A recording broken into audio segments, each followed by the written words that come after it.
किसी भी कहानी का, किसी फिल्म का अंत ही तो सबसे ज्यादा याद रहता है। अगर क्लाइमैक्स अच्छा हो तो पूरी कहानी यादगार बन जाती है। कभी सोचा है कि क्या जिंदगी के साथ भी ऐसा ही है?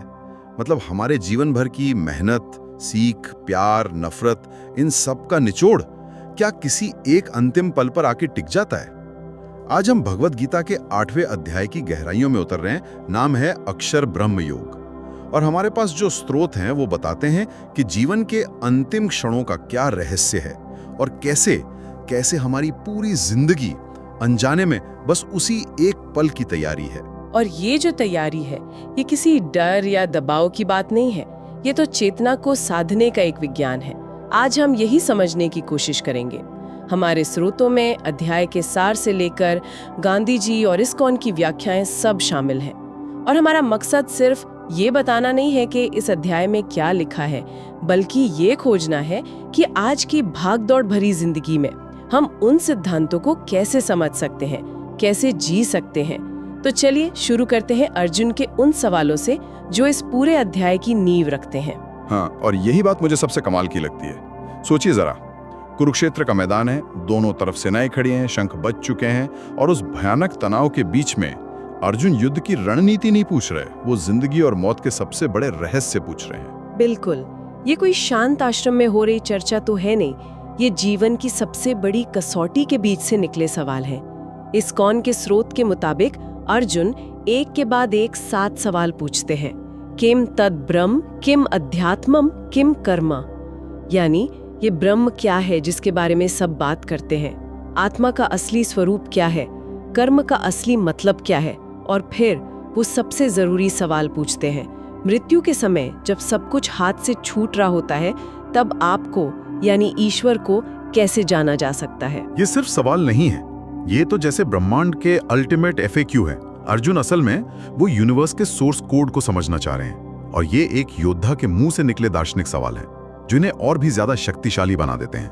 हम सब अपनी जिंदगी में कभी ना कभी ऐसे मोड़ पर आते हैं जब हमारे मन में भी ठीक यही सवाल उठते हैं। और इन्हीं सवालों के जवाब में कृष्ण जो सिद्धांत बताते हैं वो इस अध्याय का दिल है।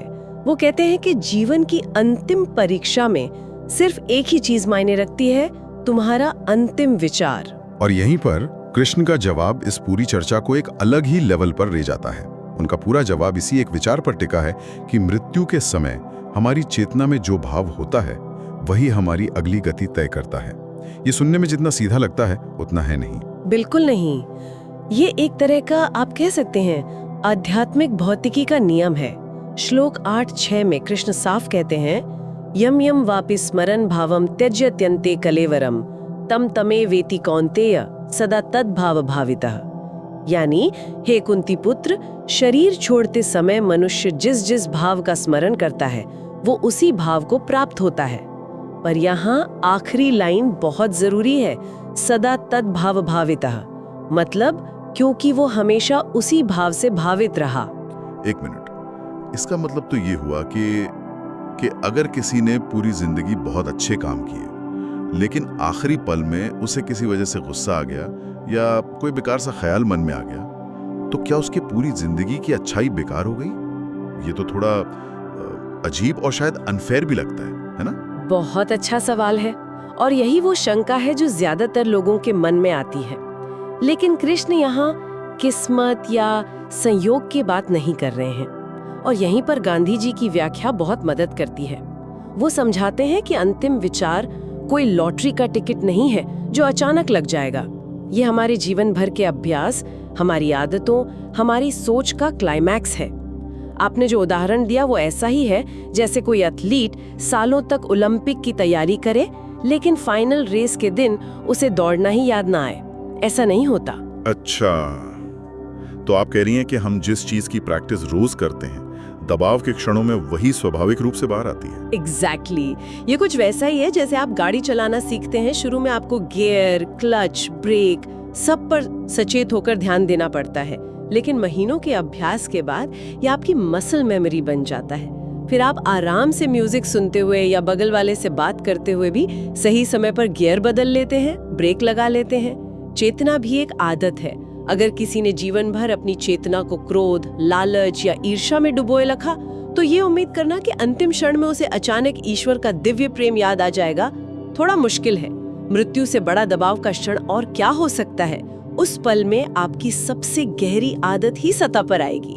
ये सब सुनने में तो बहुत गहरा है, लेकिन मेरे मन में फौरन एक व्यवहारिक सवाल उठता है। अगर आखिरी पल इतना जरूरी है और उसकी तैयारी पूरी जिंदगी करनी है, तो हम जैसे आम लोग इसकी तैयारी करें कैसे? क्या इसका मतलब है कि हम अपनी नौकरी, परिवार, अपनी जिम्मेदारियां सब छोड़कर किसी कोने में बैठकर बस ध्यान ही करते रहें? ये आज की दुनिया में तो मुमकिन नहीं लगता। और कृष्ण भी ऐसा कभी नहीं कहते। गीता की सबसे बड़ी खूबी यही है कि वो पलायनवाद का दर्शन नहीं है, वो कर्मयोग का दर्शन है।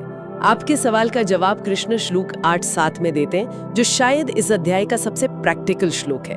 वो अर्जुन से कहते हैं, तस्मात् सर्वेषु कालेषु मामनुस्मर युध्य च। मामनुस्मर युध्य च, यानी मेरा स्मरण करो और युद्ध भी करो। वाह, ये सिर्फ एक लाइन नहीं है, ये तो पूरी जीवन शैली का सूत्र है। हाँ। कृष्ण ये नहीं कह रहे हैं कि युद्ध छोड़कर मेरा स्मरण करो, वो कह रहे हैं कि युद्ध करते हुए मेरा स्मरण करो। हाँ, वो आध्यात्मिकता और कर्म को एक दूसरे का विरोधी नहीं बल्कि पूरक बना रही हैं। वो कर्म को चेतना से जोड़ने की बात कर रही हैं। आपका युद्ध कुछ भी हो सकता है, एक मुश्किल प्रोजेक्ट की डेडलाइन, घर की जिम्मेदारियां, कोई बीमारी, या अर्जुन की तरह सचमुच का युद्ध।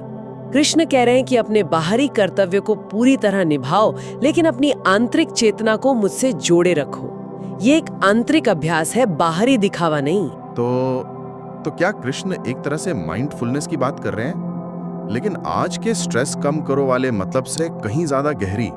ये तो एक तरह का कॉस्मिक माइंडफुलनेस है, जहां आप अपने एक्सेल शीट पर भी ध्यान दे रहे हैं और ब्रह्मांड में अपनी असली जगह पर भी। पर एक मिनट, क्या ये वाकई प्रैक्टिकल है?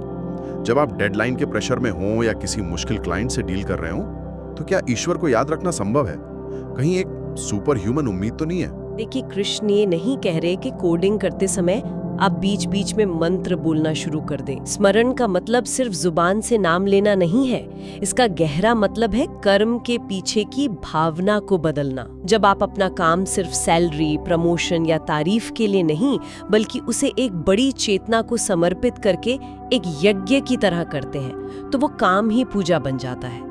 तब आपको अलग से बैठकर ईश्वर को याद करने की जरूरत नहीं पड़ती। आपका हर कर्म एक तरह का स्मरण बन जाता है। ये कर्म के फल से आसक्ति छोड़ने और मैं कर रहा हूँ वाले अहंकार को छोड़ने का अभ्यास है।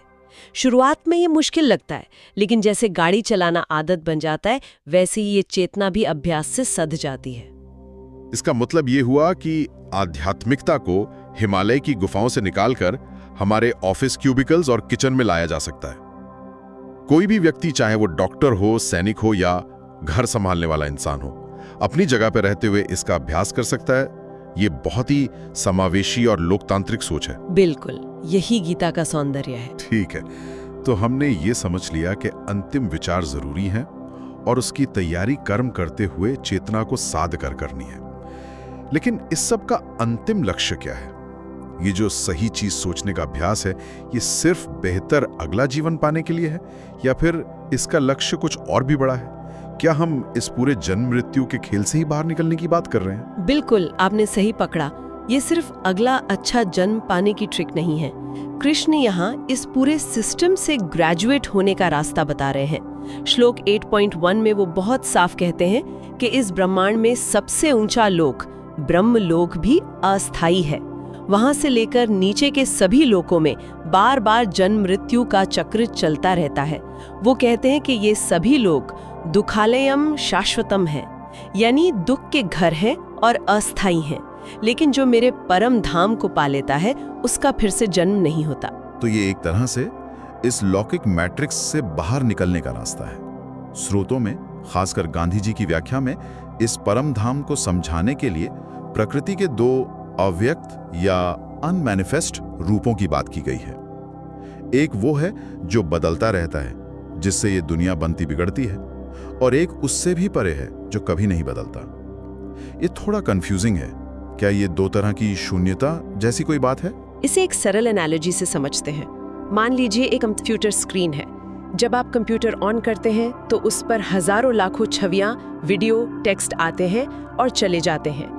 ये है पहली अव्यक्त प्रकृति, जो सृष्टि के समय प्रकट होती है और प्रलय के समय उसी में विलीन हो जाती है।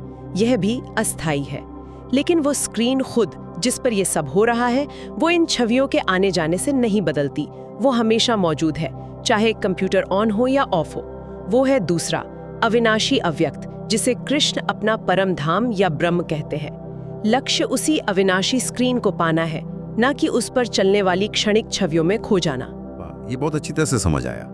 तो लक्ष्य है उस परमानेंट रियलिटी का हिस्सा बन जाना, जहां से फिर इस आने जाने के चक्कर में वापस नहीं आना पड़ता। और स्रोतों में यह भी बताया गया है कि उस अविनाशी ब्रह्म का प्रतीक है ओम, जिसका उच्चारण करते हुए योगी शरीर छोड़ते हैं। सही कहा। ओम उस निराकार अविनाशी ब्रह्म का सबसे करीबी वाचिक प्रतीक माना जाता है।